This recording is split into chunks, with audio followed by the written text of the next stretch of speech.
আসসালামু আলাইকুম ওয়া রাহমাতুল্লাহি ওয়া বারাকাতুহু নাহমাদুহু ওয়া নুসাল্লি আলা রাসূলিহিল কারীম আম্মা বাদ। এ বন্ধুগণ, আশা করছি আপনারা ভালো আছেন। আমিও আপনাদের দোয়ার বরকতে আল্লাহর রহমতে ভালো আছি। আজকে আমরা আপনাদের সামনে একটি গুরুত্বপূর্ণ বিষয় নিয়ে আলোচনা করতে যাচ্ছি, আর সেটি হচ্ছে আল্লাহ পাক রব্বুল আলামিন আমাদেরকে, তার বান্দাকে কেন খারাপ কাজ থেকে বাধা দেন না।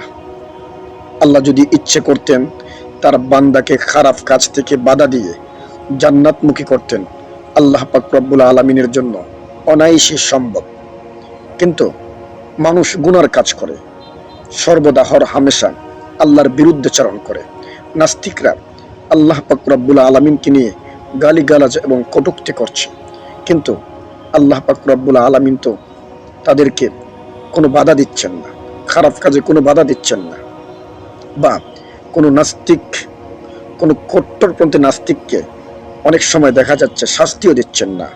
তাকে দেখতে আরো চেহারা তার সুন্দর, দেখতে আরো খুব সুশ্রী লাগে, কিন্তু তাকে কোনো প্রকার কষ্ট তাকে গ্রাস করতে পারে না। এটা কেন? আল্লাহ পাক রব্বুল আলামিন কেন খারাপ কাজের কোনো বাধা দেন না? আজকে এই গুরুত্বপূর্ণ টপিক নিয়ে আমি আপনাদের সামনে আলোচনা করব ইনশাল্লাহ। আশা করছি শুরু থেকে নিয়ে শেষ পর্যন্ত আলোচনাটি শুনবেন, অবশ্যই সঠিক যথোপযুক্ত জবাব জানবেন এবং অনেক কিছু জানতে পারবেন। আল্লাহ পাক রব্বুল আলামিন সূরা মুলকের 2 নম্বর আয়াতে রব্বুল আলামিন বলেছেন, আল্লাযী খালাকাল মাউতা ওয়াল হায়াতা লিয়াবলুয়াকুম আইয়ুকুম আহসানু আমালা। যিনি সৃষ্টি করেছেন মরণ ও জীবন, যাতে তোমাদেরকে পরীক্ষা করেন কে তোমাদের মধ্যে কর্মে শ্রেষ্ঠ। সূরা মুলকের 2 নম্বর আয়াতে কারিমা এটা। অর্থাৎ আল্লাহ পাক রব্বুল আলামিন এই আয়াতের মাধ্যমে গোটা বিশ্বের মানব জাতিকে বোঝাতে চাইছেন যে মানব জাতির থেকে আল্লাহ রব্বুল আলামিন পরীক্ষা নেবেন। অর্থাৎ মানব জাতিকে মৃত্যু এবং জীবন দিয়েছেন তাকে পরীক্ষা করার জন্য, কে সুন্দর আমল করে এটা দেখার জন্য। পরীক্ষার হলের কথা একটু চিন্তা করুন। পরীক্ষার্থী ছাত্র যদি ভুল উত্তর লিখতে থাকে, পরীক্ষক তা থেকে যদি ছাত্রকে উক্ত ভুলটি লিখতে বাধা দেন, সঠিকটি লিখতে বাধ্য করেন, তাহলে সেটি কি আর পরীক্ষা থাকবে? অবশ্যই না প্রিয় ভাইয়েরা আমার, সেটি তখন আর পরীক্ষা হিসেবে বাকি থাকবে না প্রিয় ভাইয়েরা আমার। বরং পরীক্ষার হলে প্রতিটি ছাত্রকে স্বাধীনতা দিতে হবে, অবাধ স্বাধীনতা। সে যা ইচ্ছা তাই লিখতে পারবে।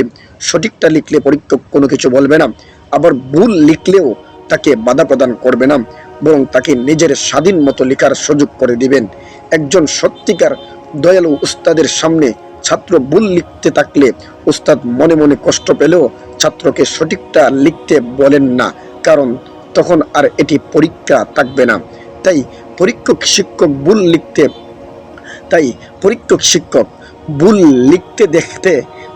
লিখতে দেখে সন্তুষ্ট না থাকলেও পরীক্ষার্থী ছাত্রকে লিখতে বাধা প্রদান করেন না। যদিও ছাত্রটি উক্ত ভুল লিখুক, তিনি তা কামনা করছেন না, কিন্তু পরীক্ষা হবার কারণে তার সেই কাজটি করতে বাধাও প্রদান করেন না।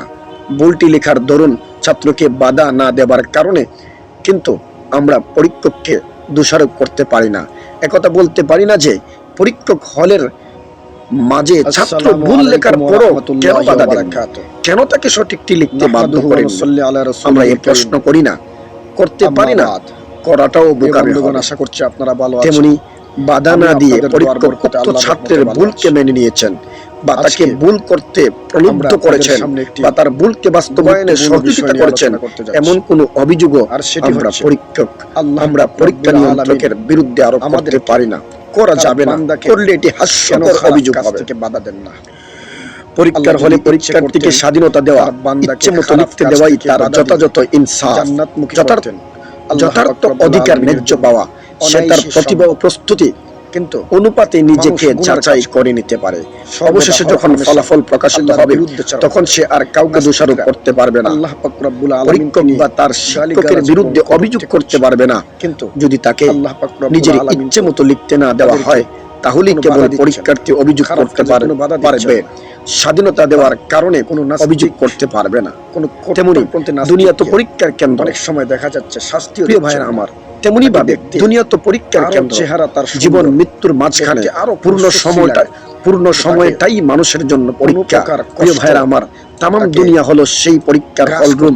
এখানে মানুষকে যা ইচ্ছা তাই করার অবাধ স্বাধীনতা রব্বে কারীম নামক পরীক্ষক দিয়ে রেখেছেন। সুবহানাল্লাহ। যে কেউ কোনো কিছু করতে ইচ্ছে করলে আল্লাহ তাকে তা করতে সরাসরি বাধা প্রদান করেন না। করলে পরীক্ষা ব্যাহত হতো। এতে বান্দা পরীক্ষক রবের বিরুদ্ধে অভিযোগ তুলতে পারত। তাই তাকে পূর্ণ স্বাধীনতা দিয়ে রাখা হয়েছে, যাতে করে হাসরের ময়দানে তার ফলাফল দেখে রব্বে কারীমকে দোষারোপ করতে না পারে, বরং নিজেই কৃতকর্মের জন্য নিজেই জিম্মাদার সাব্যস্ত হতে পারে। আল্লাহ তাআলার ইনসাফ সিফাতের তাকাজা হলো বান্দাকে দুনিয়াতে যা ইচ্ছে তাই করতে স্বাধীনতা দিয়ে রাখা। আল্লাহ তাআলা তাই করেছেন। সুতরাং এ বিষয়ে প্রশ্ন করাটাও অযৌক্তিক। আল্লাহ বান্দাকে খারাপ কাজে বাধা প্রদান করেন না কেন? বাকি রহমত সিফাতের আশায় রব্বে কারীমের কাছে ক্ষমার আশা রাখতে পারি। আল্লাহ তাআলা আপনাকে, আমাকে, সবাইকে এ ধরনের উদ্ভট নামক প্রশ্ন থেকে আল্লাহ পাক রব্বুল আলামিন আমাদেরকে হেফাজত করুন। পরীক্ষা করার জন্য কে সুন্দর আমল করে এটা দেখার জন্য পরীক্ষার হলের কথা একটু চিন্তা করুন। পরীক্ষার্থী ছাত্র যদি ভুল উত্তর লিখতে থাকে, পরীক্ষক তা থেকে যদি